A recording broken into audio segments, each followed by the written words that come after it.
আসসালামু আলাইকুম। মোহাম্মদ সোহেল রানা। এই পর্বে আমি দেখাবো ফটোশপের ইন্টারফেস। তো প্রথমে আমরা ফটোশপ সফটওয়্যারটা ওপেন করে নিই এবং ফটোশপ সফটওয়্যারটা ওপেন করার পর আমরা এমন একটা ইন্টারফেস দেখতে পাচ্ছি। তো আর ডকুমেন্ট সেটআপটা পরে একটা ভিডিওতে দেখাবো। তো আমি এখন ফাইল থেকে নিউ, এখানে কোনো কিছু চেঞ্জ না করে ভিতরে ঢুকে গেলাম এবং ভিতরে ঢোকার পর আমরা এমন একটা ইন্টারফেস দেখতে পাবো।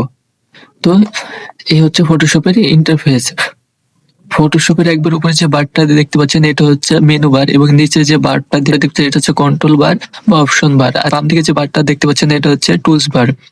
আর ডান দিকে যে বারটা দেখতে পাচ্ছেন এটা হচ্ছে ফ্লোটিং প্যানেল। প্রত্যেকটা একটা আলাদা আলাদা প্যানেল।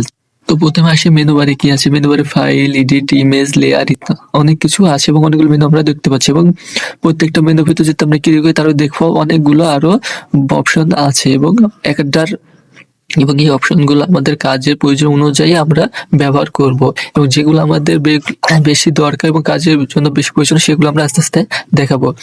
তো নিচের যে বারটা আমরা দেখতে পাচ্ছি, তো নিচে যে আমরা বারটা দেখতে পাচ্ছি কন্ট্রোল বার, এই আসলে এই বারটার কাজ কি? তো এই বারটার কাজ হলো বাম পাশে যে টুলস গুলো আছে কন্ট্রোল করার জন্য প্রত্যেকটা টুলের আলাদা আলাদা আরো অপশন আছে। এই অপশন গুলো আপনারা কন্ট্রোল বারে পেয়ে যাবেন। এখন মুভ টুলটা সিলেক্ট করা আছে, তো মুভ টুলের জন্য যে অপশন গুলো দরকার সেগুলো আপনারা কন্ট্রোল বারে দেখতে পাচ্ছেন, এগুলো সেগুলো শো করছে।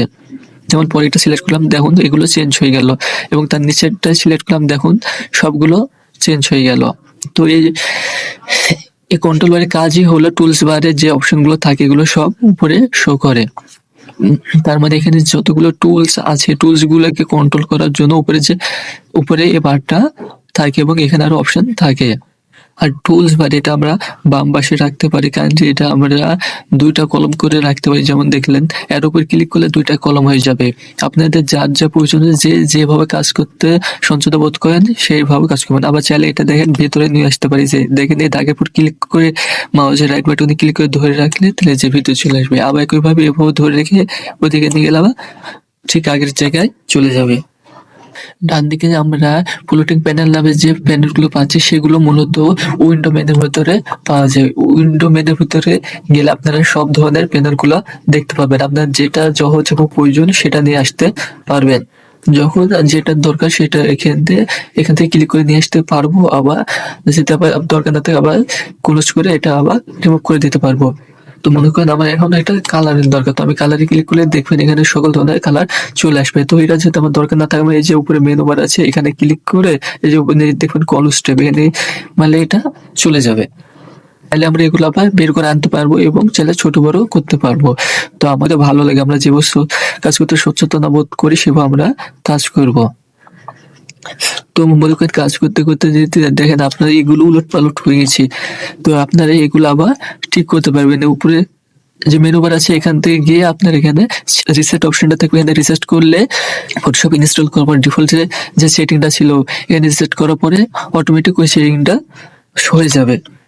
এখানে আমাদের প্রয়োজন মতো যেটা লাগবে ওটা আমরা এখানে কাস্টমাইজ করে নিতে পারবো।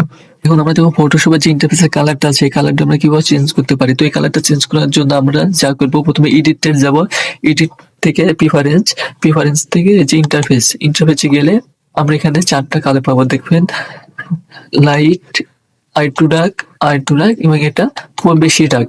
এখন আপনাদের যেটা বেশি লাগে, যেটা দিয়ে কাজ করতে আপনার পছন্দ, আপনি সেটা সিলেক্ট করে রেখে এখানে ওকে করে দিবেন, তাহলে এটা ঠিক হয়ে যাবে।